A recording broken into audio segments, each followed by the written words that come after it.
Good morning, Internet, and welcome back to Cryptid Crush. So, this is Chapter 2. This is about as far as I got to when I was doing it on the live stream. So, from here on out, I have no idea what we're going to encounter either. So, looking forward to it. Let's get into it. The next morning, you decide to stop by the cafe for breakfast. Your phone chimes. Big bro. Hey, Ben. How's it out there in the boonies? You surviving? My brother's style of humor. The fact that there's just pipe bomb. You don't feel like replying. Okay, maybe I'll send a brief text reassuring him that you're alive. Thriving. Glad to hear it. Once I get enough PTO, I'm visiting. No takebacks. Nuh-uh, that's like a 10-hour-long trip. With how I drive? 8. Ugh. It's better just to ignore him. The two of you haven't talked much since the big move. He keeps saying he'll visit, but work always gets in the way. Hey, meatball, check this out. Look what I can do. Your cell screen starts to bend, green slime oozing out of the gaps in the metal. It's like it's about to burst. Cell phone suddenly twists into a pair of horns pop out of the top. The phone taking on a black and red theme, reflecting the ghost inhabiting it. Oh god, he reminds me of the Rotom phones from Pokemon. Ta-da! It's me, your cell phone! It's like you're cradling me in the palm of your hand. So don't drop me! Did they even have cell phones back then? Hey! What? How old do you think I am? Victorian era? Now you're messing with me. You stifle a laugh. Have you ever met a ghost that old? Me? Nah. Most sightings are either total bogus or they've gone before I get there. You're the first ghost I've spoken to. If you don't count Taro. Oh, I'm special! Where's Taro anyway? She was sleeping last I saw her.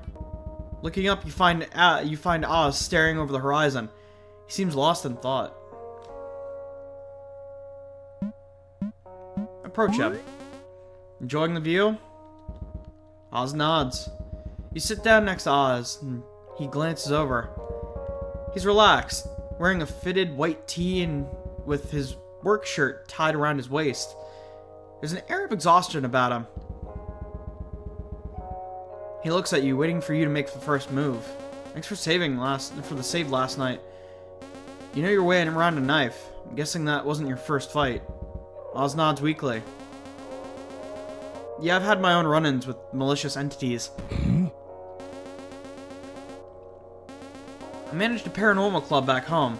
Well, calling it a club was pretty generous. It was really only me, Atlas, and a couple of guys. It's how I met Taro.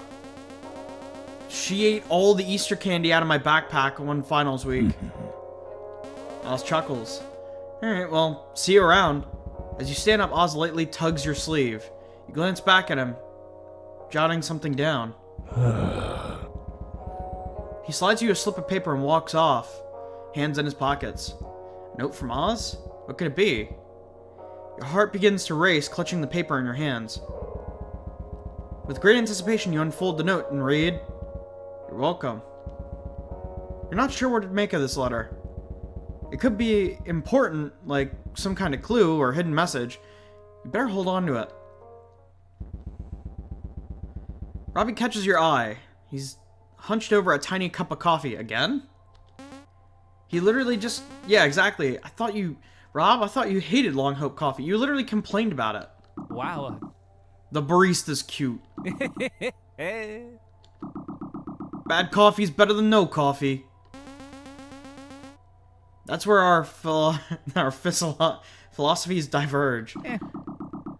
It eases the nightmares and lingering headaches. Nightmares? Yeah, like someone digging through your memories and twisting them up. Same thing's been happening to me. You mean you see it too? See? See what? The dice. He's on to you. You've never done it around him, have you? How can he tell? You don't control the dice. Who'd you strike a deal with to snag that kind of power? The what? Froggy charm. No. Reroll that shit. I actually want to see this. Hey, thank God for the success. That! I saw that! Don't do it again. You're gonna hurt somebody. It didn't do anything. Nothing changed.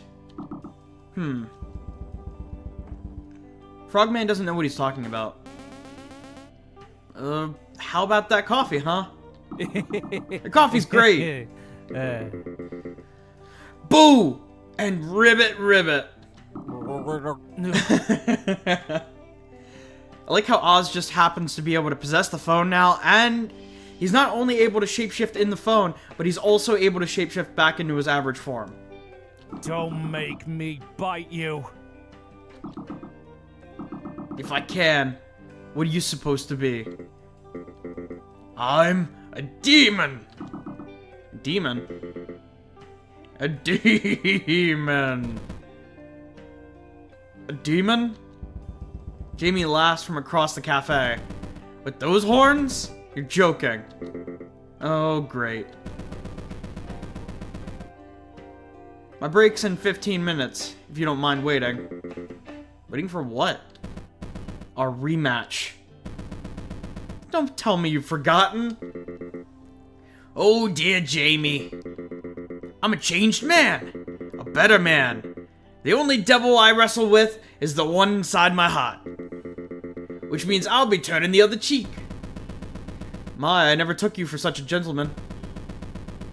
Meet me at the dirt lot past Edith's shop before sundown. That's such short notice! I'm a busy ghoul! I'll have to check in with my producer and clear my schedule. But I'll add you to the wait list. Jamie's not going to back off. Fine!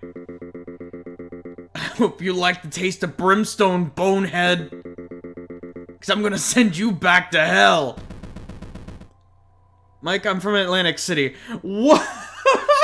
Wait. Is this the developer saying that the Jersey Devil comes from Atlantic City, New Jersey? Because don't get me wrong, like, the Jersey Devil is from New Jersey, but not Atlantic City. It's the Pine Barrens, which literally is like 3 hours away from me.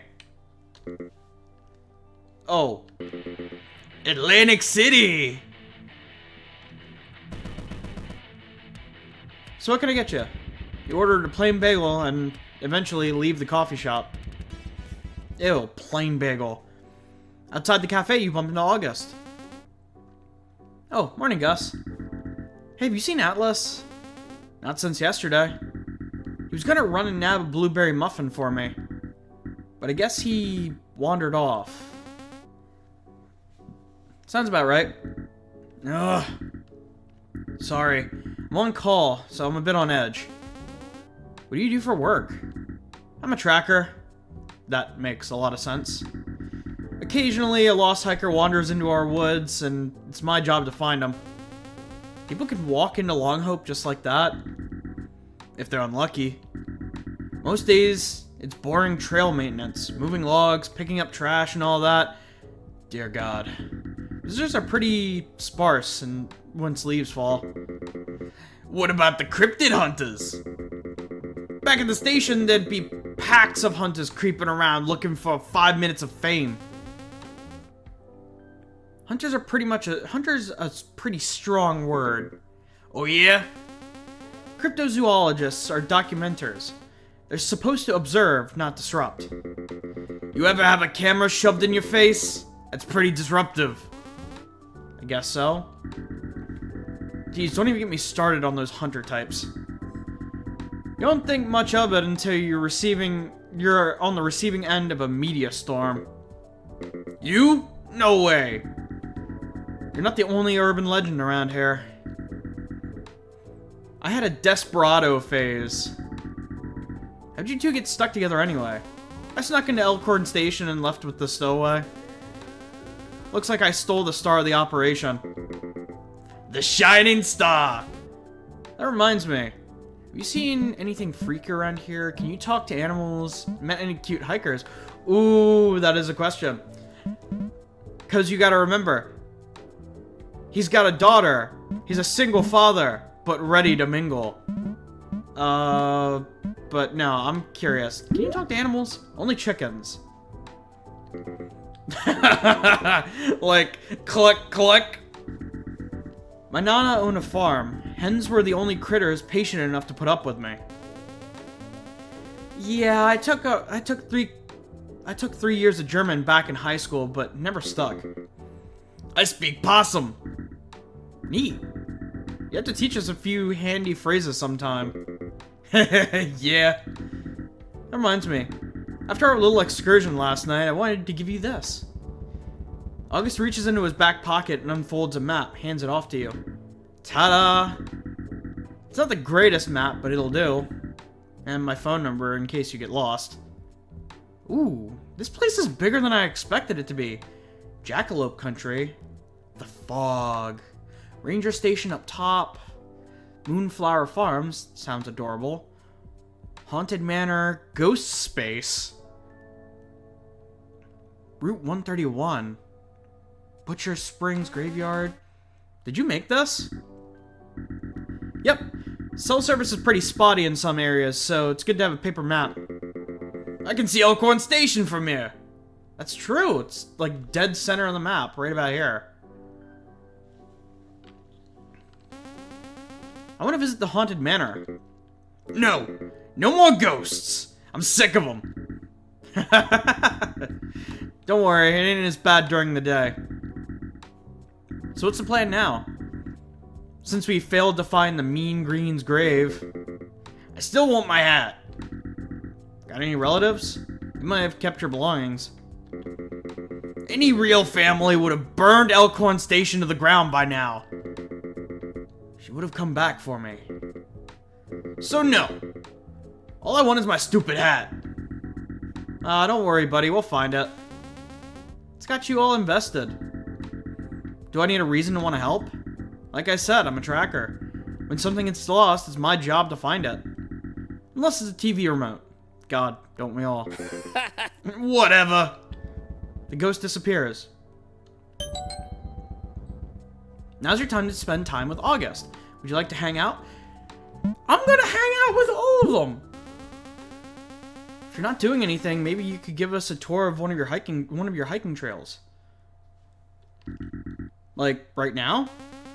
Sure, why not? August is absolutely thrilled. Seems he doesn't get a chance to blab about his work too often. He's talking a lot. You're trying to keep up with the conversation, but find yourself slacking. Does June go to school here? Yep, at the old schoolhouse near the shore. It's managed by the librarians. Not sure what to do myself now that June's gone during the day. Sounds like she's in good hands. I hope so. I can't exactly enroll her in a school outside our little bubble. Not that I doubt our fine educators. It's a socializing thing, I guess. I don't want her to feel like an outsider. She's got a lot of problems, like her old man, and... Oh gosh, you don't need to hear this junk, I'm sorry. It's okay. I'm sure you're a great dad. I'll get there eventually. You wonder what to say next. Quick Werewolf question, tell me about Oz. Are there bears? You know, werewolf question. How long have you been a werewolf? Born with it. But it never reared its ugly head until high school. How long have you known Atlas? Since, like, forever? He smacked into my bedroom window once, and the rest is history. How long have you had a beard? The beard is a recent development. The moms at June's soccer practice seem to like it. Nobody else does. I didn't know June did soccer. You glance at August's left hand. There's no ring. Is it just you and June? Yeah, but it ain't so bad. Folks here have been kind to us. You moved to the right place. You think so? I'll admit, I've been feeling a bit out of place lately. I don't know how to shake it off. Sounds like you got the new place blues. It'll go with time. So it's just you and your haunts? Yep. Yeesh. I wouldn't be able to sleep knowing that ghosts were in my room. Like, don't they drain your life force? Psh, nah. It's just a rumor. I'm concerned for you. Hey, it beats being bored and alone. I get weird and sad when I'm by myself for too long. Preach! Concerned. This guy has a lot of nerve. You'd be annoyed, but it sounds like he's coming from a genuine place.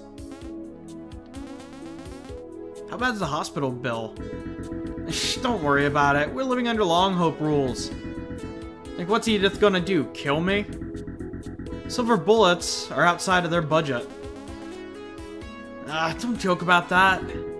My bad. But seriously, don't worry about it. Okay. Hang on. I'm picking up on something. August steps off the trail and finds a line of footprints. He scratches his chin. Size 11 boots, waterproof. And considering the depth of the print, the wearer must be 7 feet tall? You can tell all that by looking at a footprint? Oh no, I made it up. You elbow August, who cracks a cheeky grin. Come on, let's see where it goes. Following the footprints, you stick close to August and you both wander off the trail. You feel uneasy, but August seems to know what he's doing. Take his arm. You grab the sleeve of August's sweater to hold his arm. I don't want to get separated.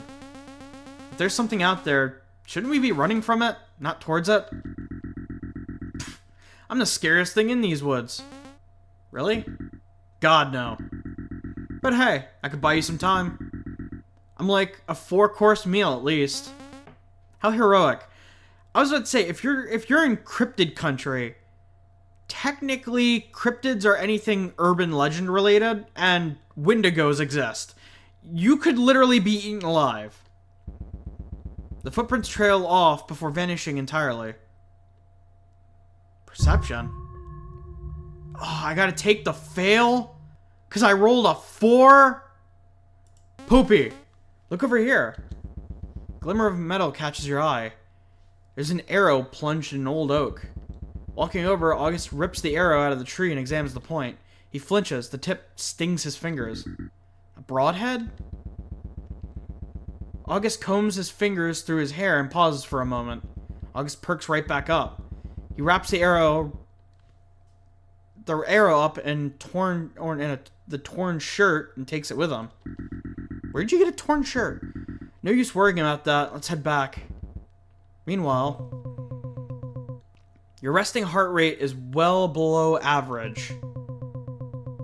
Your freezing reaction time sucks, and you're spacing out again. Ah! What am I doing here? You checked yourself in. Oh, that makes sense. You've got a phantom hitchhiker sabotaging your system. Okay, but it's giving me cool powers. I'm still figuring out how it works. You like being a guinea pig, huh? As a pioneer of the supernatural, yes. I admire that. Most aren't willing to take such personal risks. Speaking from experience? Unfortunately. But I'm a softie. I can't turn anyone away. How many patients do you have? A good handful. Like your werewolf friend. Yeah, August mentioned you chased him with needles. I still need a blood sample. Edith lets out a dreamy sigh. You think you could send him my way? I don't think that's a good idea. I'll give you free reign of the storefront for 6 months. A 6-month magic shopping spree? What a steal! I'll consider it. Now, about your possession problem, I recommend cutting this pest off at the source. Is that okay with you? Sounds good, Doc. Great. Wait right here and I'll be back. Edith leaves and slams the door shut. Ozzy, bring me my spec extractor! Is this a good idea? Without these powers, I'm useless. He eyes the window and notices the claw marks dug into the frame. He's in the same room. Atlas brushes his wing against the scratches. The lock looks busted, the window panel shoved off its casing. Heavy footsteps march outside the door. Nope, never mind. Oz walks into the empty room. Oz whirls around and rushes out of the hospital room. Oh crap. Urgently jamming. That usually means something's about to happen. What the... How did you lose a giant bug? Oz, why didn't you grab him? Chain the doors! Board up the windows! No soul escapes! We're running a clinic, not a dungeon, dumbass. Then what do you suppose we do? Beg? Oh, don't forget to pay! Don't forget to pay! You're delightfully myopic. We're living in a den of monsters. There are no riches to be made off this place. The monster-headed stranger gaze drifts up and rests on Oz. Maybe if you shake that nasty reputation, you'd stop bleeding customers. How about I drop a wrench on your face and pour some soda down your display ports? The monitor laughs. Cool it, Thursday. Edward's right. You two are scaring clients. The raven's feathers bristle. Whatever, just stop taking it out on Oz. Leave him alone. Them. Oz goes by they, them as well? Interesting. Take a walk. I'm working my feathers off and nobody in this godforsaken ghost town gives a shit. Take a walk. Oz unflinchingly follows orders and walks away. That muzzle's rather unnecessary, don't you think? The fiend's made a full recovery. Interesting. I've never seen Edward before. Unless you're starting to have doubts. It was Ozzy's decision. There's no shame in being cautious. Aw, you worry too much, little sis. Sis? I say let him loose. I want to watch. Oh yeah? Mike, now's your chance to talk to Edith. She's right there. So she can laugh at me? No chance. She's not gonna laugh at you. Come on, it's worth a try. Fine. Mike approaches the doctor. Hey. Oh my gosh, Edith, hey! Long time no see. Have you been, girl? Do I know you? It's me, Madhouse Mike. Hold the applause. Wait. You're that uppity prick who trash talked about me on air. The Hocus Health Center's ran by bloodthirsty mad scientists. She chains weeping test subjects in the basement. I'll kill you! Debbie was in charge of that ad copy. Are you accusing her of tampering with the script? I don't know who Debbie is. Is she your imaginary friend? I love Edward already. Stay out of this, Eddie. Folks love a good ghost story. It's great publicity. No, it attracts annoying people. Annoying people looking for monsters. Annoying people looking for trouble. Meddling freaks who lie through their teeth. You hear that, Meatball? Edith is calling you annoying. Hey. If it's any consolation, Mike recommended I come to you for help. He called you a witch. The baddest witch! Whatever. Do us all a favor, Mike, and go home. Come on, Ed. Sure. Sheesh, you got all worked up over some dead guy. Wow. I quit.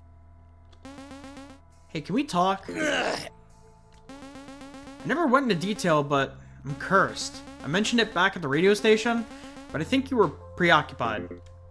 It started about a month ago, and it's like something terrible is going to happen to me. Sounds like a death curse. Could be. Between the car crash and the graveyard, it's like this town's out to get me. You got any enemies? No, I went unnoticed by most. Oh, don't sell yourself short. I'm sure you got plenty of enemies. Yeah, 3,000 miles away, maybe. I've got so much I want to do. I shouldn't be wallowing over a death curse. I don't see what the big deal is. How can you say that? Meatball, you already died. A spell's gotta be null and void after a stint like that. Died? No, there's no way that counts. You were only out for a few seconds. You wouldn't want ya ending up like me. Mike's words hang heavy in your mind. Could it be possible that the curse ended the moment you died in the radio station? If that were true, why didn't you feel any different? Now's your chance to spend time with Mike. Again? Would you like to hang out? Yeah? I like Mike. What's next? Guess we should head home for now. I need a nap. Home, huh? When you put it that way, would you like to make it my home too? Sure, why not? It's better than hanging out alone. And you're pretty nifty nightlight. Oh, right. Hopefully it won't last too much longer. I wouldn't want to overstay my welcome. Where will you go next? I'll possess a marionette and join the circus. After years of performing, I'll romance the ringmaster's heir and stage a coup with the clowns. Then overthrow the king of fools. Once the confetti settles and the clowns come home, I'll ride into the night on the back of a Shetland pony. Yeah? And what's your stage name? Spindles, the Flammable Man!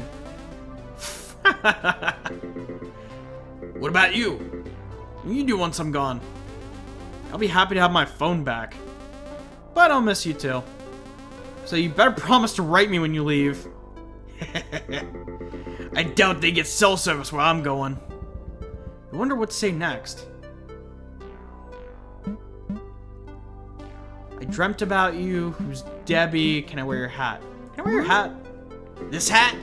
This straight ectoplasm. It's straight ectoplasm, baby. It'll melt you the second it touches your head. You just have to wait for the real thing, but you're welcome to try. I'll pass. Who's Debbie? Risk it for the reroll! Poopy! By one. Madhouse looks surprised. A lingering sadness in his empty eyes. He shakes his head. Just some sad pile of cans. Oh, that's bull and you know it. Okay, fine.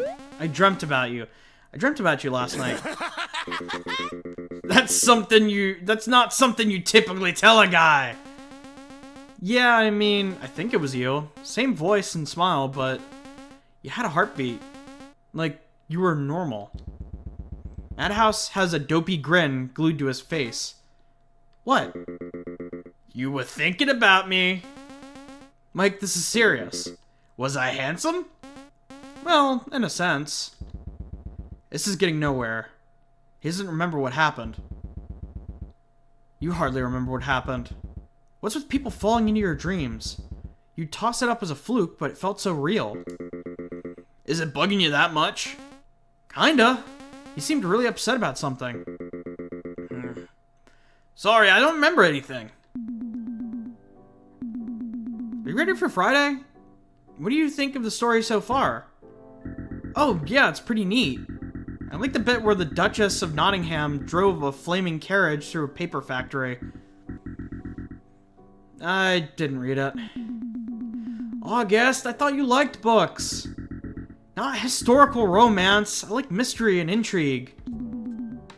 There is intrigue! Why didn't you say no? We could have picked a different book. Because I'm a people pleaser. Well, stop that. Tess, I go to book club and eat fancy cheeses and make goo-goo eyes at the host. I don't have the energy to become a contrarian. Can Can you at least try to engage? Alright, alright. I'll pick up the audiobook. Yay! You're not trying to people please me right now, are you? Maybe. You're such a scamp.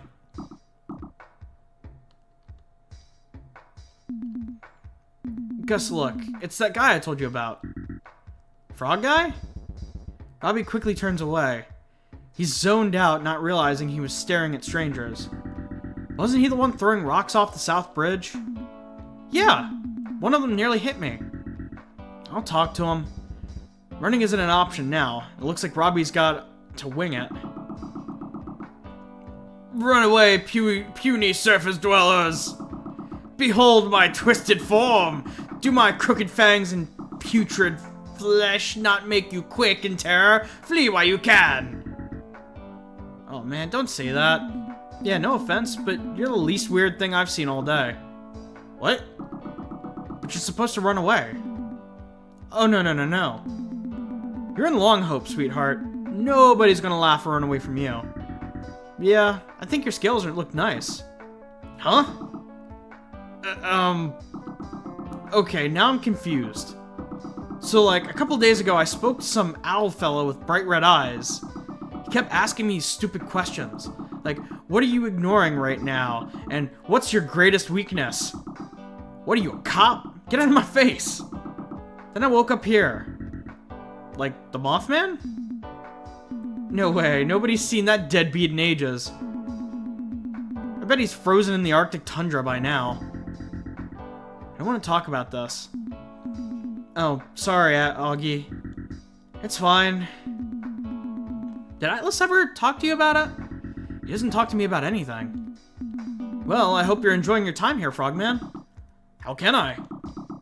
I didn't ask to be tossed out like a week-old lo mein. Wait, I'm sensing tomfoolery. I need to make a phone call. Wait, what? Elsewhere. Alice glides through the air, circling high above Main Street below. He spots Oz combing the area, kicking through bushes, shaking trees, and peeking behind dumpsters. He's looking for something. Give it up, Oswald. This is another of Edith's dead-end errands. And get away from the dumpster. We're looking for a moth, not a cockroach. Alice drops above from the sky and lands behind the howler. Hey! Oz jumps and whips around. Oh no! You caught me! You win! You guys can stop looking now. Listen here! You caught me in a bad mood, twerp. Pay up. Whoa, what's with the hostility? I'm doing you guys a favor. Can you tell Edith I changed my mind? The spec extractor sounds really scary. Wait a minute. Checkpoint made. You'll pay for this! How dare you! The Raven attacks. He furiously bites and scratches the Mothman, and Atlas takes 3 piercing damage. It was a free consultation! No Thursday goes for Atlas's fluffy antennae, and Atlas takes another 3 piercing damage. Ah! Atlas's roll mod is maxed out, currently +5. Wait, am I actually supposed to go into combat with these guys? Aww. I like these guys. Kinesis. Oh, so I can't actually hurt them. I can only influence them. Gotcha! Thursday attacks again. But a crushing force stops the creature. He squawks, squeezed like an ice cream cone. Whoa! Hey, Thursday! What do you call a Raven caught between home and first base? A foul ball. The Raven's shot through the air like a bullet and disappears through the clouds. Oz freezes. And sprints off after his little buddy. Whoa. Whatever is influencing Atlas right now, I don't know if I trust that. Alice answers the call. Alice, are you okay? My whiskers were tingling. Where are you? Ugh. Don't use your wolfy sense on me, man. I'll be home soon. You better. Meanwhile, near the dirt lot beside Edith's shop. Who's the Frost guy? Goatman. Greetings, are you ready to throw it down? Granny? Heard it through the grapevine that this lot was the place to be. This feels like a public execution. Yep. No need to worry. Aggravated exorcism is outlawed in this district. You're in on it? Wonderful. Don't look so glum. You're a performer, aren't you? This'll be fun. Look, lady. Radio's strictly audio medium. I don't need an audience. Oh, goodness. Come with me, let's get this sorted out. Madhouse is ushered off by a pint-sized devil. She shoots you a worried look and disappears into the crowd. You glance down at a silvery goblin creature stomping around at your feet and hisses like an angry cat. Oh, hey, little guy. What are you? Madhouse? You snake around, but can't squeeze past the pack of monsters. No one's listening. You feel so small. Watch it! Whoa, settle down, partner. Don't go swinging those claws around. Sorry. Hey, Fridge, where's Walker? Didn't you hear? A couple of meat bags iced him last night. He's gone. Oh, the Watcher ain't gonna be happy about that. Do they know who done it? Yep. And I say good riddance. You old Watchy will start doing their goddamn job. Who? Ghost gossip. Don't worry about it. Excuse me? You bump into Robbie, who's cheering along with the other cryptids. Hello, buddy. Rob, I can't see. You're watching the fight?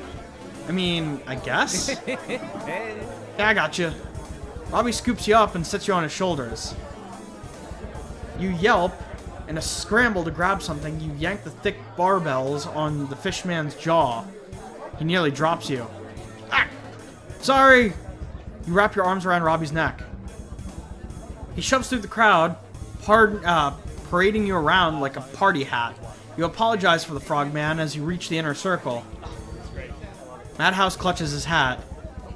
He looks like he wants to disappear down the nearest storm drain. You invited these freak shows! Not a chance. Hey! You catch the ghost's eye, and his face lights up. You pump your fist and cheer from the sidelines. You can do it! Treat this like one of your radio shows, Mike! Go, Jamie, go! I don't know how you can cheer on both of them.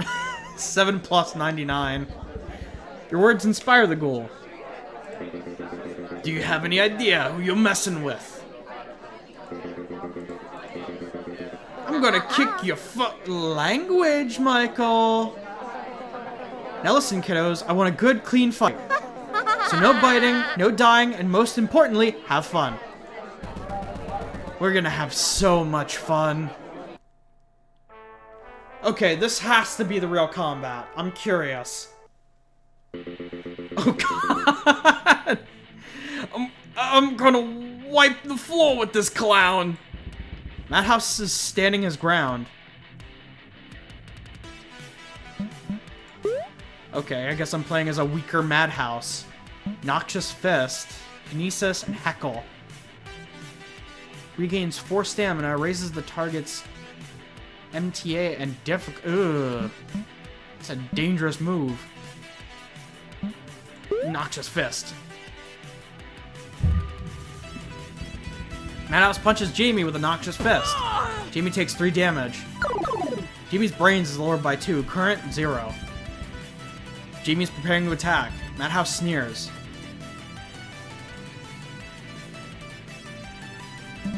Oh, still my turn, I guess. Let's go for another Noxious. Another success. Madhouse punches Jamie with another Noxious Fist. Takes 2 damage. Brains currently -2. Jamie bashes their skull against Madhouse with precision roughness.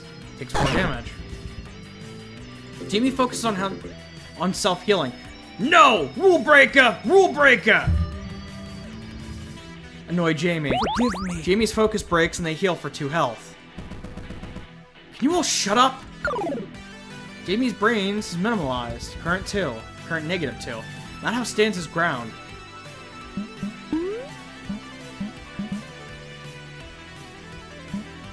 Not the face. Target's MTA is lowered to 0 and both Madhouse's defense and roll mod are raised. I'm gonna go for another Noxious Fist first. There we go. Gotcha! Punches Jamie with a Noxious Fist. Jamie takes 3 damage. Jamie's preparing to attack. Madhouse curses under his breath. Can I get one last good punch in? One more Noxious Fist. Success. Whoa, gotcha! Takes 2 damage. Bashes their skull against Madhouse with Precision Roughness. He takes 3 damage. Jamie picks themselves back up. Jamie throws their claw around Madhouse and squeezes him like a stress toy. Silver chokehold. Madhouse takes 1 radiant damage. Madhouse breaks away. Madhouse could use a hand. Yeah, I'm aware. Look at phone. Either Jamie or Madhouse get a free attack on the other.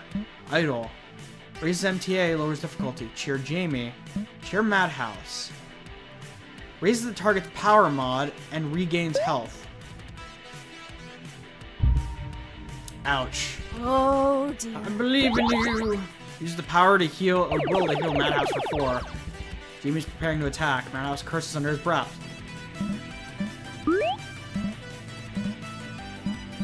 Here on Madhouse.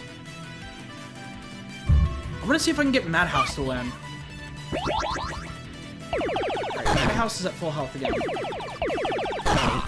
Jamie bashes the skull against Madhouse with precision. Ah ha ha! Yes, but you hurt yourself really bad. Noxious Fist! Success. What a rush! That's a downer. With a snarl, Jamie leaps up off the ground and spits a gout of fire. 1 left. Can't defeat me! Jamie throws a claw around Madhouse. Squeezes him like a stress toy. Success. Madhouse takes 1 radiant damage. Jamie throws their claw around Madhouse. Squeezes him like a stress toy. Madhouse takes 1 radiant damage. Madhouse could use a hand. Cheer on Madhouse. Success.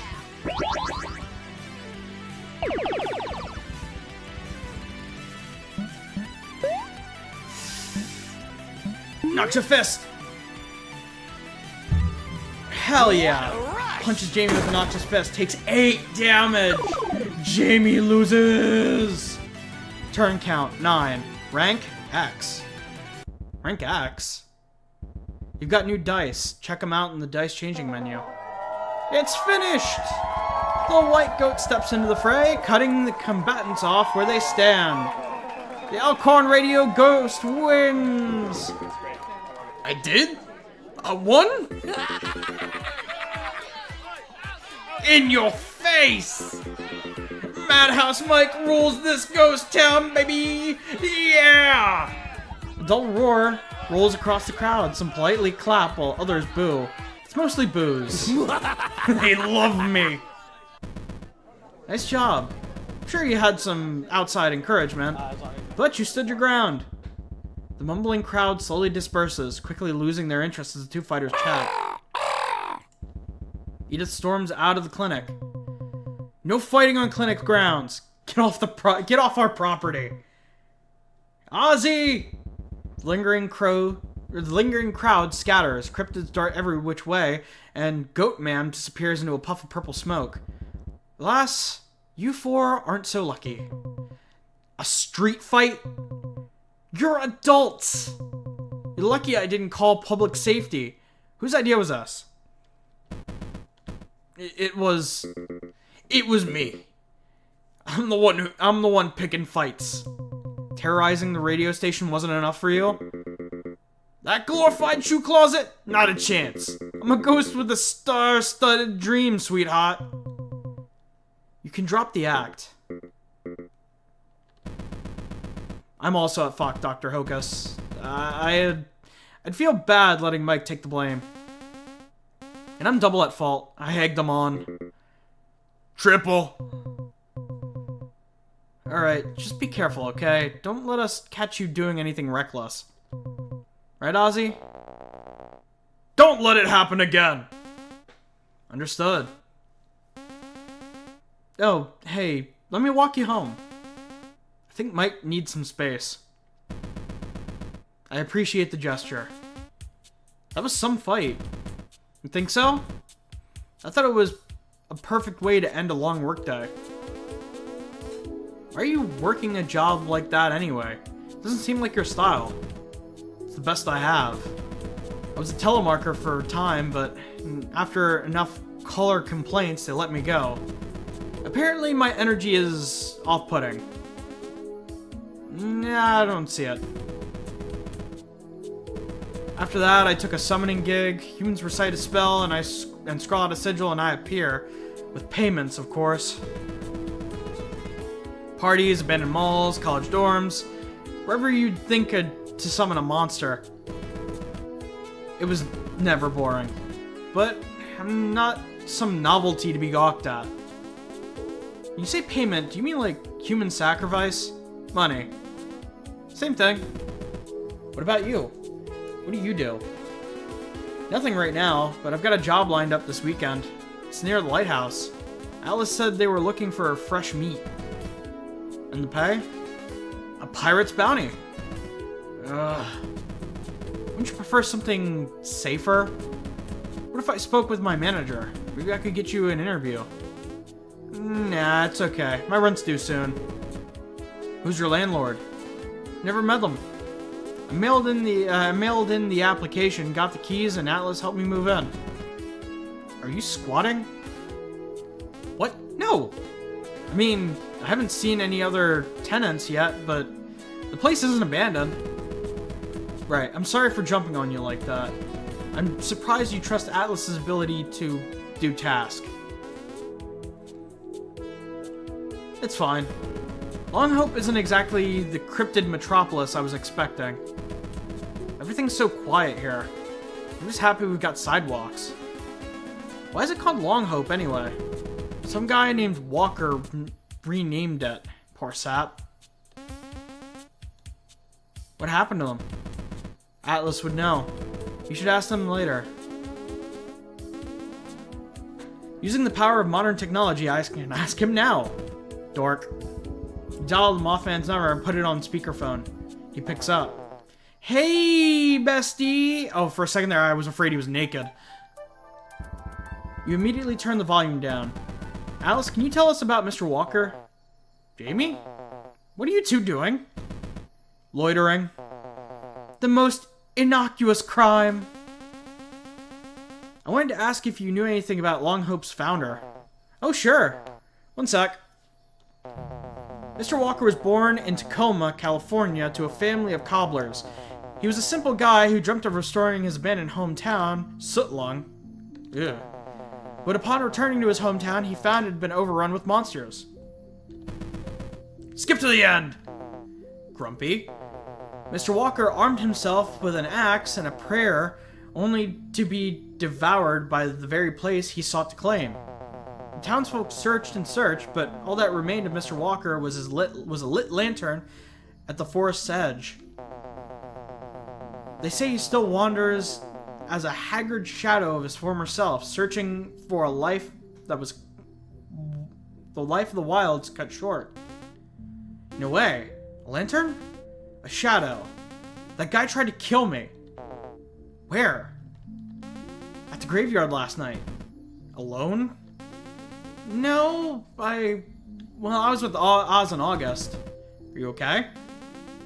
Oh yeah, I'm fine. A shadow man's nothing. I've seen worse. At least now I know who I was dealing with. Jeez, people need to mind their own business. You're really serious about this ghost stuff? Aw, invite me next time. As long as you're not babysitting, I will. I'm sure I could have brought June along. No. You people are such babies. You know, when I was a kid, my dad would let me do whatever the heck I want. Yeah, we can tell. Alright, we're gonna go now. Bye. You hang up. If I ever meet the Mothman, I'm going to kick his ass. Come on, he's not that bad. Well, this is my stop. I'll catch you later. Jamie's leaving? Consider giving them a goodbye hug. Before you go, would you like a hug? From you? Sure. You throw your arms around Jamie and give them a big hug. Their velvet fur is toasty to the touch. You could easily fall asleep in their crushing arms. Jamie pats your back. Got that out of your system? Yeah. You hold on a hug for a few breaths before letting go. Cool. Stay safe. With a friendly wave, you and Jamie part ways. I could use a cat nap. Back at the apartment, Taro sleeps tightly, curled up on your pillow. The cat rolls onto her back and stretches out like a slinky. She dreams of destruction. If it weren't for her tiny stature and weak constitution, this universe would have fallen a millennia ago. She's no guardian angel. She's a petty thief who takes what isn't hers. Stop your yowling.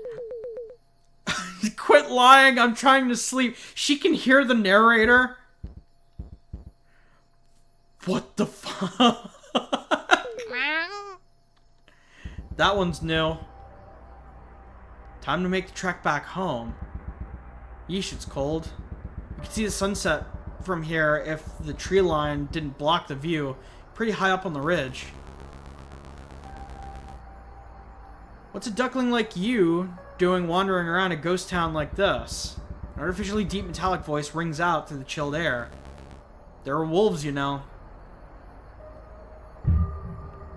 Ooh, perfect 12. I'll take it. You catch the faint outline of an imposing figure lurking in the brush. They're looking away from you as if listening for something. Waiting. What do you want? Nothing you could give. Well, whoever the hell that was, they seem to be gone now. Mike, you there? No answer. You look at your phone, but the ghost is going quiet. Taro? Where'd you go? Taro? Call for your cosmic guardian. But she doesn't answer. Maybe walking Jamie home was a bad idea. You've got no clue where you are, and it's getting dark fast. Not like you want to trudge back to your apartment anyway. Not if it means another microwave dinner and more restless sleep. Ugh, you're starting to feel homesick. Now you're lost. This calls for desperate measures. A phone call. Hey, August, it's Beau. Can you pick me up? Oh, howdy. Where are you right now? Where are you right now? I was walking Jamie home and I'm super lost. There's a brief pause and you hear August's muffled voice talking to his daughter in the background. I'm on my way. Something about talking to August comforts you, and you can't stop the words from spelling out. I know it's short notice, but I don't want to go home right now. Last night was really scary and I can hardly sleep, and I know how freaky striking it out on your own can be. It's no biggie. I'll swing by and pick you up. You spot the blue pickup rolling up the road. The truck slows to a stop and you quickly clamber inside. August is kicked back, listening to show tunes and drinking an orange soda. June, turn off the flashlight, please. I can't drive with it on. I'm reading! It can wait until we get home. Behind you see June in the booster seat, tearing and chewing up a picture book about giraffes. She's looking at you and tries kicking your seat but can't reach. Sorry for the ruckus. June had a rough day of school. It's okay. I really appreciate the save. After a drive through town, the three of you reach August's cabin. June's gone quiet after realizing her book is ruined.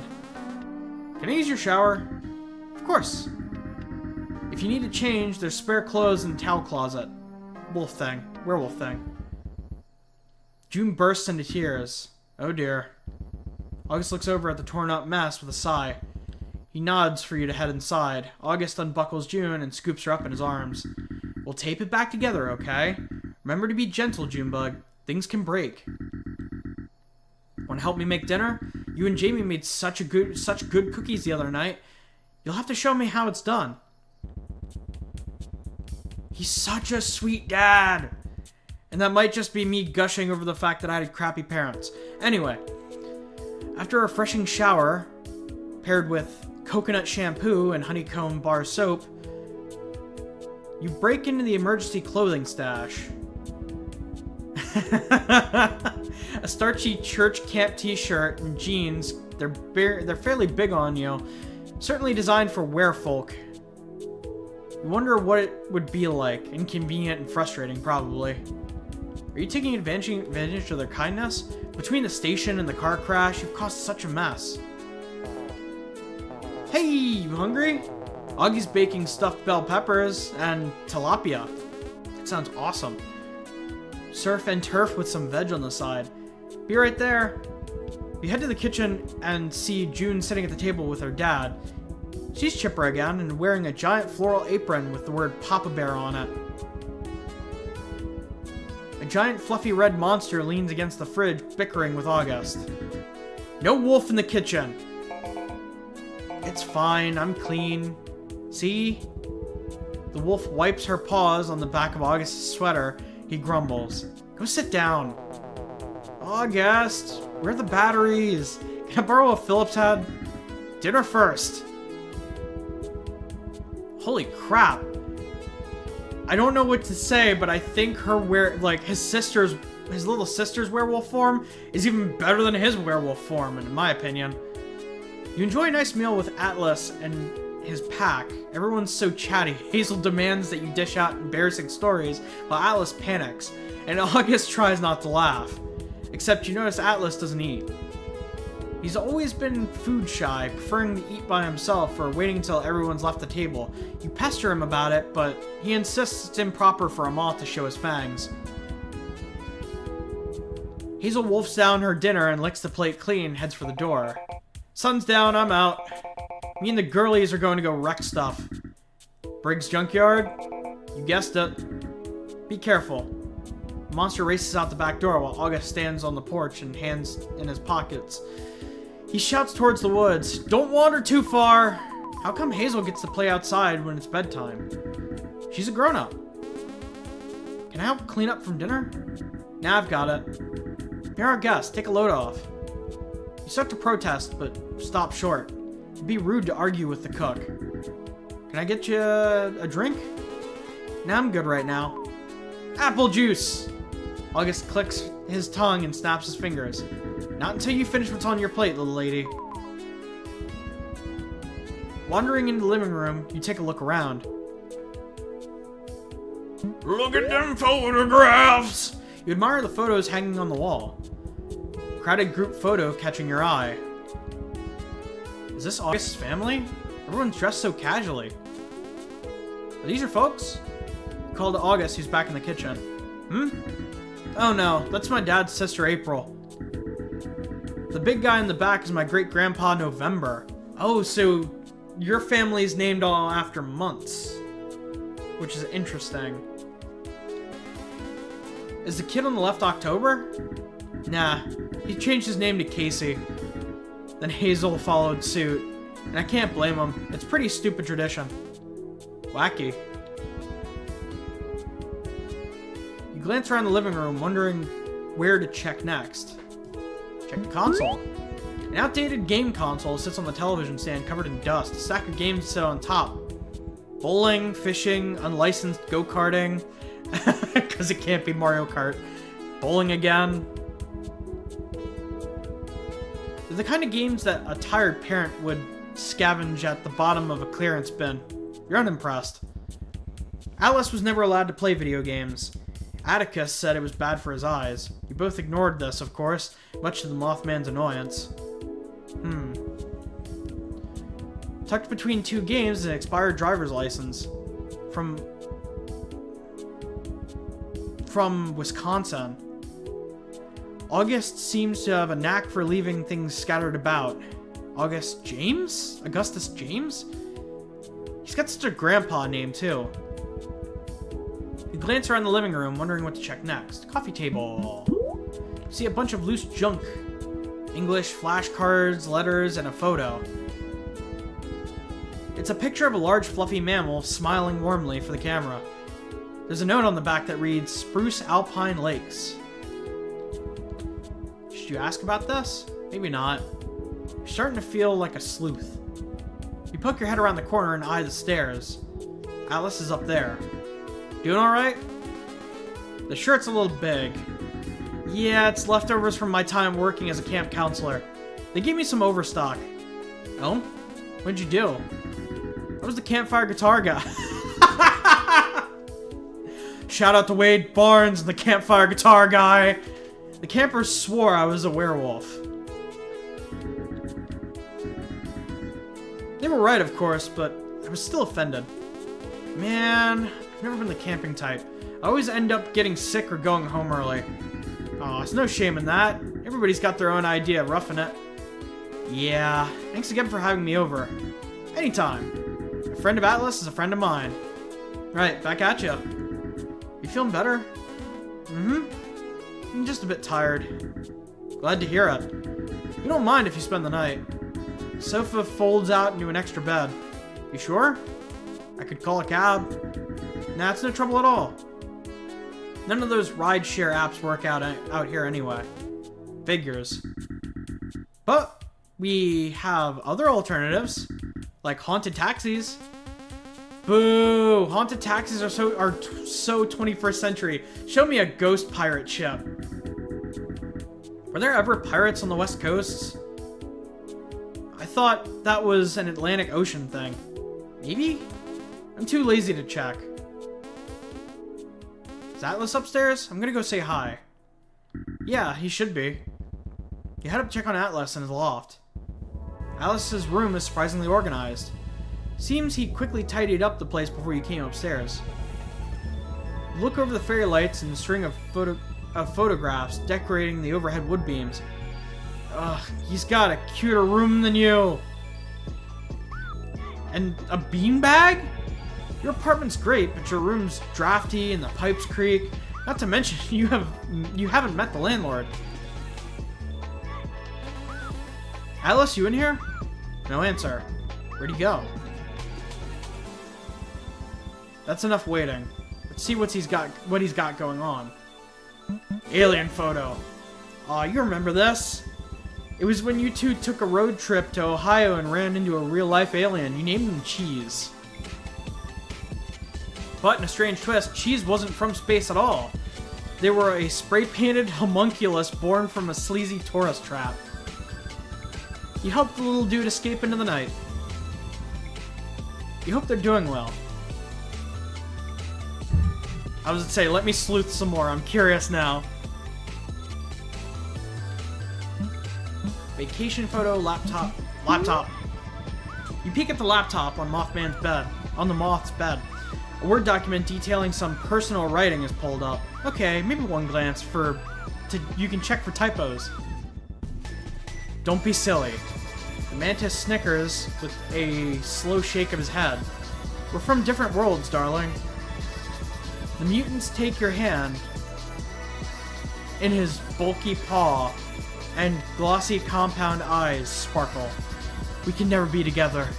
The truth in this world's in these words. There's some like misspellings of things that have been throwing me off lately because I've had to piece them back together. The truth in his words sting.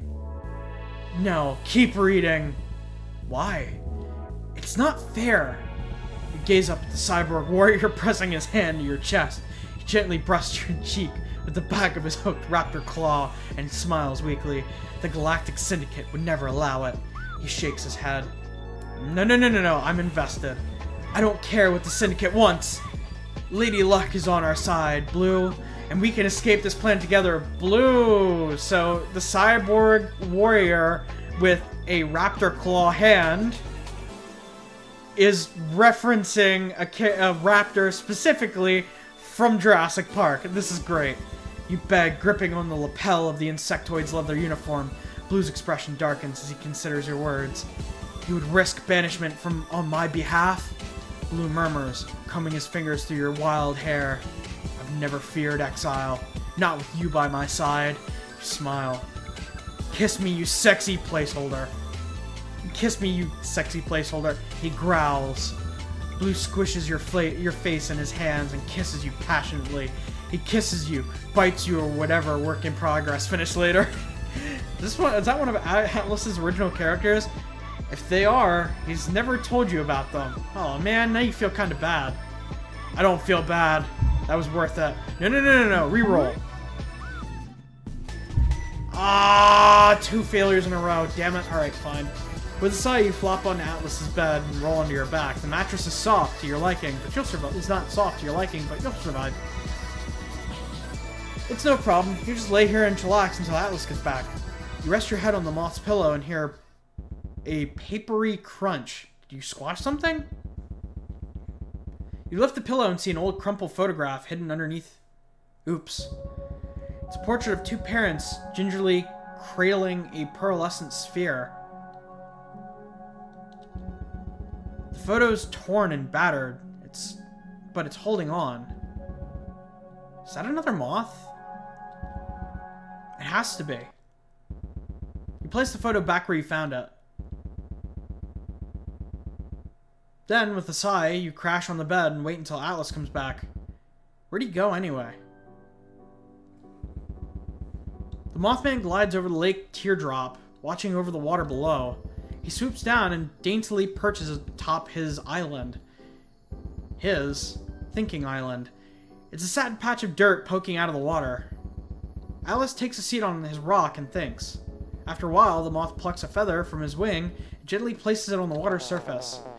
Oh, Lady of the Lake, I seek your guidance, or I'm going to explode. Hello?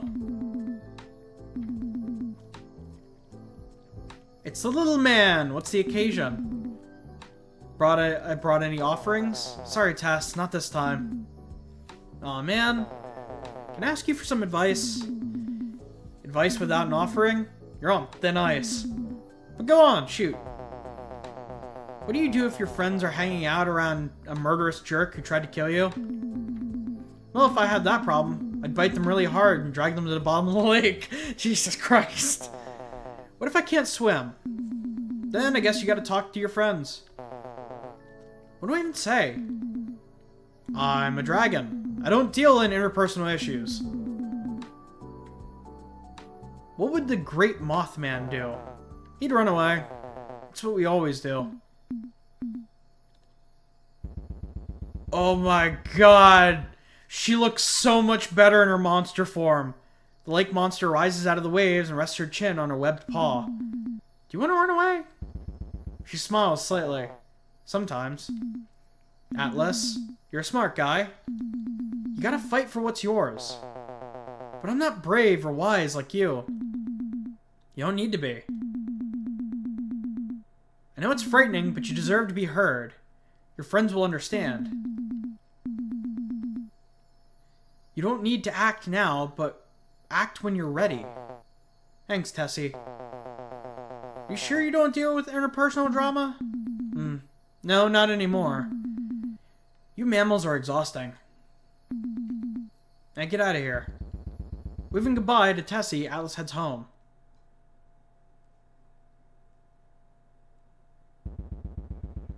This is taking too long. If you lay here any longer, you're gonna fall asleep. You roll off the bed and stand up with a good stretch. Atlas is probably busy. With a sigh, you leave the room. You return to the living room and see August adding sheets to the bare fold-out mattress. He tosses out some blankets and tucks in the ends. I'm back. What are you up to, big guy? Setting things up before I scamper off. I got homework. Homework? I'm part of the book club. I need to play catch-up, quick. Gosh, I used to be a huge bookworm, but then I fell out of the habit. Yeah, there's a lot of distractions. Aw, man. Flirt with the wolf man. Can I be another distraction? Yeah, come here, yo. I didn't expect you to look like that. It's comfier. Kind of like changing into a pair of sweatpants. But everybody's different. You steel your nerves and approach the wolf man. Love your beard. What product do you use? Nothing special. I scrub a dub with honey beard wash a couple days a week and call it good. Do people ever ask to touch it? Only bears and hiker chicks. What, you want to try? But watch out, I bite. Really? Be my guest. August brushes his hair behind his ears and looks at you expectantly. You sheepishly place a hand on his cheek and brush your fingers through his hair. He leans into your touch with a gentle sigh. You know, I never kissed a werewolf before. This wasn't I mean, I expected to flirt with him, but I didn't expect him to take it so well, considering the fact that, you know, former married man, family guy, single daddleton. Oh yeah? You make it sound like a tally on a bucket list. No. Sorry, I didn't mean it that way. Shh, I'm just playing. Let's do it. No strings attached. I'll be your first. Yes, please. In a swift motion, you get swept off your feet and hoisted into August's arms. He's sturdy, yet soft. His trimmed claws brush your back. With a squeak, you gripped August's shoulders, clutching him tightly as he holds you firmly. And you kiss him. The wolfman staggers, but stays upright. His claws dig into your t-shirt, and a low growl curls in the back of his throat. Bite me. I can't. The wolfman relaxes, letting you slip from his embrace. Not now. You linger a moment, hoping August would stay, but he doesn't. You can only nod and smile sheepishly as he wishes you good night, then heads to his own room. Okay, see you later. The night rolls on without him. So this is a dating sim sort of thing. It's just taken us 3 chapters to get to a dating sim part, basically. You lay down and eventually fall asleep. Your phone buzzes. But it had been left on by Atlas's bed. Or left on Atlas's bed. Meatball. Sorry. After doing the seductive, what was it? Fan art or fan writing style voice, I gotta get back into Madhouse. I actually like doing Madhouse's voice. Meatball! Where are we? You left your phone upstairs. What are you doing here? Oh crap, this is your room? Oops, I thought it was a guest suite. Cool. Well, good night. See ya. Mike, wait. Why are you doing this? Why are you still bothering us? You might have fooled them, but you're not fooling me. It's only a matter of time before you hurt someone else. Oh, piss off with that shit. I don't know you, and you sure as hell don't know me. So why don't you take your little riddles, Mothman, and shove it up your ass? I don't know you? I've done my research. I know your real name is Michael Della Rosa.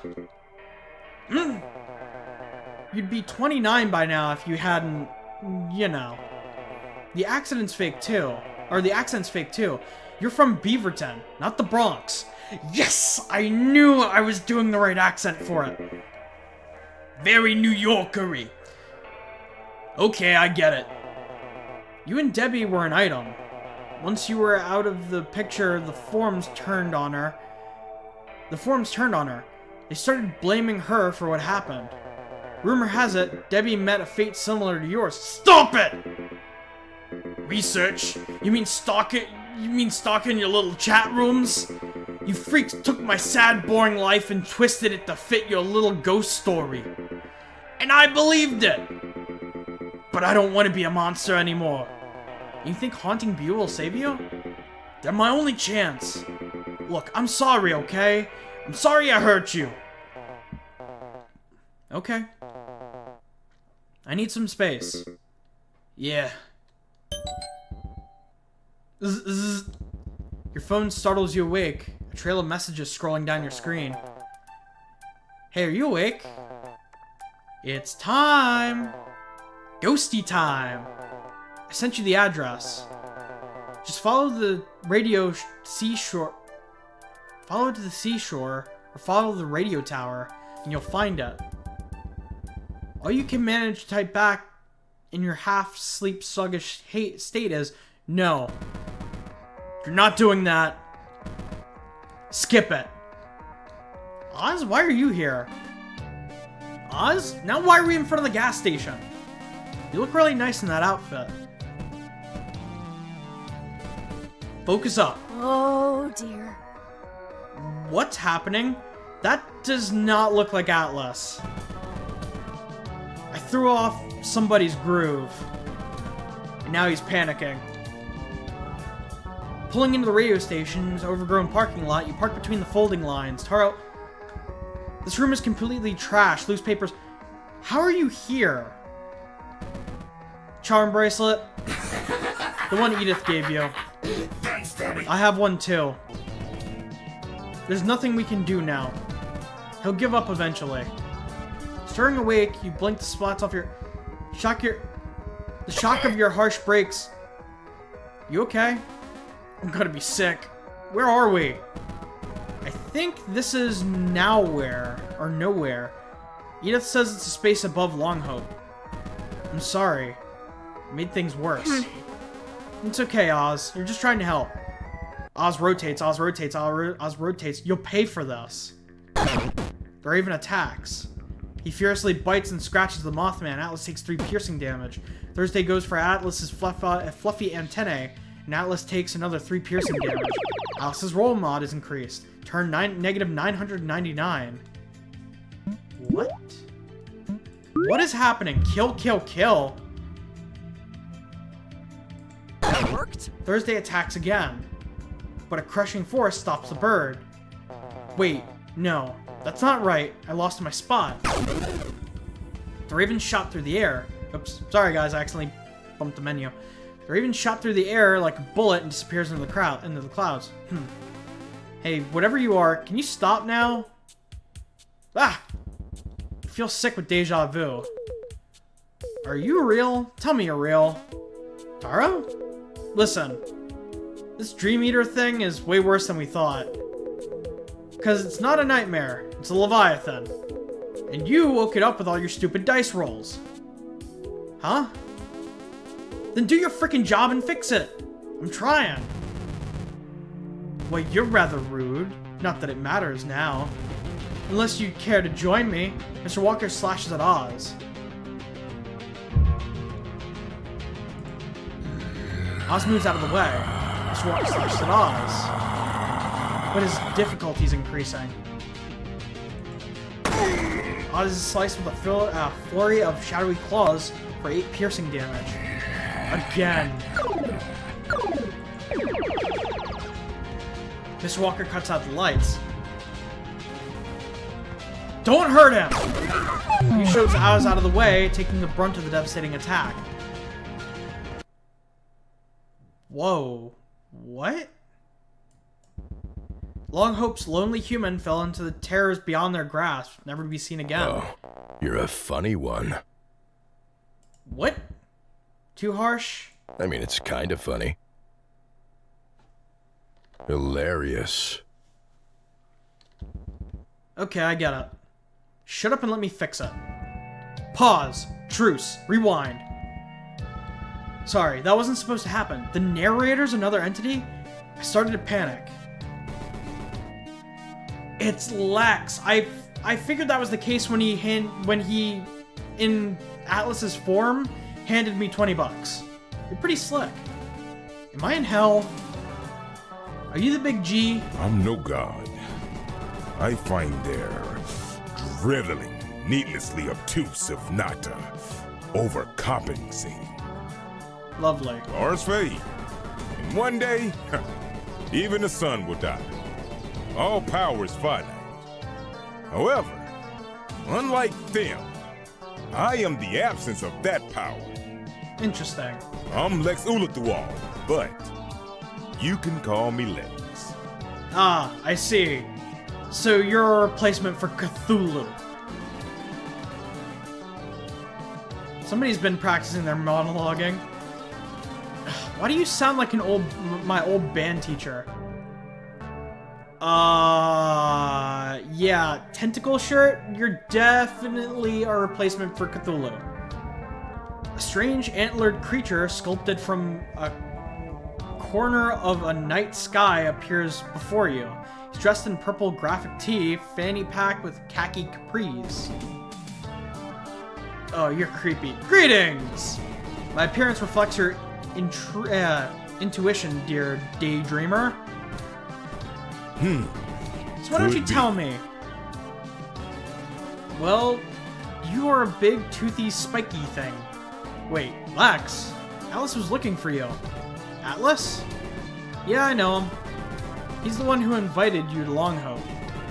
I reckon he'll be looking for you soon. Looking for me? Hopefully. See, nowhere is easy to slip into, but near impossible to climb out of. You're lost in a dream within a dream, which is entirely my fault. But at least you got me for company. Your lack of enthusiasm is starting to bum me out. Lex, I'm confused. Between the time and space warping, can you start over? Sure can do. Warning! Wait, what? This game is a work in progress. Some aspects It's are the intro. unfinished, and they're... Just kidding. God, you break the fourth wall so well, and I love it. Very Discord-esque. Where's my bodyguard? I'm not talking without Oz. Your jet black ponytail princess? Ta-da! Whoops. Stop screwing around. Do you have any idea who you're talking to? Does my face not ring any bells? Think way back. Hours ago, depending on your words per minute. You're my landlord? No. No. I'm a lot of things. But for the next 30 lines, I'm your friend. Haven't you noticed it? You're an anomaly, little friend. Just like me. Perhaps you'll surpass me one day. Them? It's not happening, Pops. Where you see error, I see potential. Our daydreamer only needs time and encouragement to grow. Daydreamer? It's a term of endearment, since your head is always in the clouds. Oz, is this dream-eating intruder who's been tormenting me all week? Afraid so. Permission to engage violently? Be my guest. But that'll do you no good. So, I'm really trapped here until someone wakes me? You and Oz both. Consider this an indefinite vacation. Time means nothing and nowhere. A vacation? No witches giving me orders? Nope. You're in the freezer, kiddo. Do whatever you want. I quit. Okay. Since nothing means anything anymore, I'm going to go dig a big hole and in the sand and lie in it. Maybe the crabs will accept me as their own. Have fun. Later. Finally, an open space that feels lived in. The air is fresh. Gulls cry in the distance, and a crisp ocean breeze tussles your curly hair. Never mind the sand in your shoes. You're going to enjoy this daylight and reconnect with nature. You suppose Oz wandered off again. That dude never seems to stick around. Not that you blame him. He's just doing his job. And you're a customer. Good riddance. Oh god, here comes the feeling of out of place again. Now you can enjoy some well-needed alone time. You've got an infinite amount of time. You can do whatever you want. Let's walk the beach. You love the beach. There's a fishing rod on the ground. I figured now's a good time as any for a fishing minigame. But what do I do? I can appreciate a good fishing minigame. I like Stardew Valleys, but click me.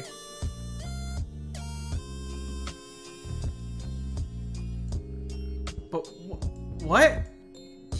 Yeah, continue. I'll get good at this. I will get good at this fishing minigame. I at least want to catch one fish. Crab. Crab. Stay in the gold.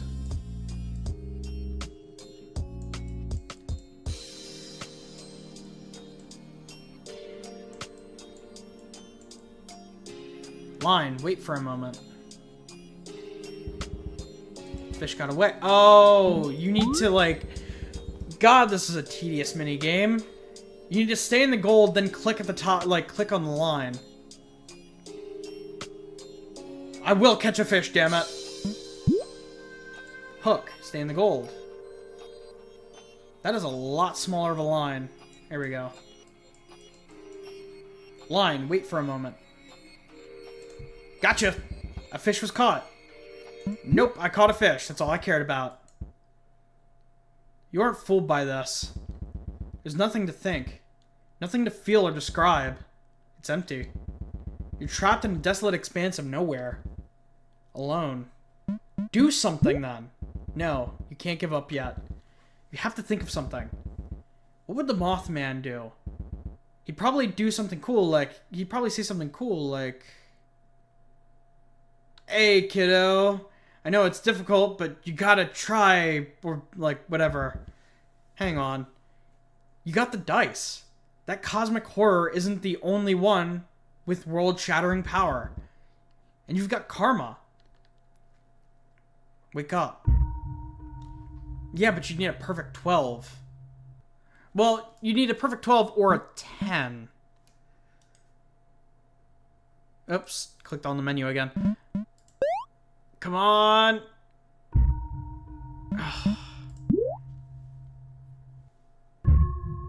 All out of karma now. Nothing happens. No, you'll rewind. You'll try again. Again and again and again and again and again and again. It will work. Try again. I gotta accept failure. It's the only way. You'll rewind. You'll try again. And again and again and again and again. It will work. Try again. Success! Whoa! Perfect 12 with a 2. Lex can't keep you here. You've got to get out. You'll claw and tear your way out. Time is nothing. Then you'll make time. Something within you stirs. Something furious. Seems we've hit the end of this update. No! Yeesh, I need a nap. I hate stepping in like this, but you know how it is. Full work in progress, build over on Patreon. Now you take care, alright? Oh, no! I knew I was gonna hit the end eventually, but come on, it's such a good work in progress. I was looking forward to the end of this chapter. Ah, dang it. Alright.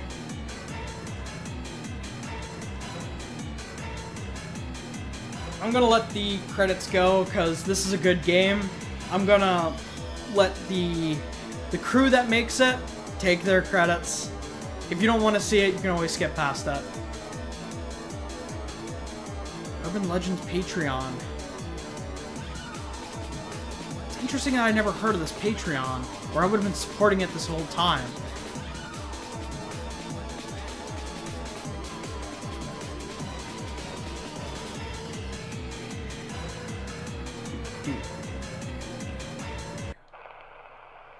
Alright guys, that was the end of at least this build of Cryptid Crush. Hope you enjoyed the video. Hope to see you in the next one. Later.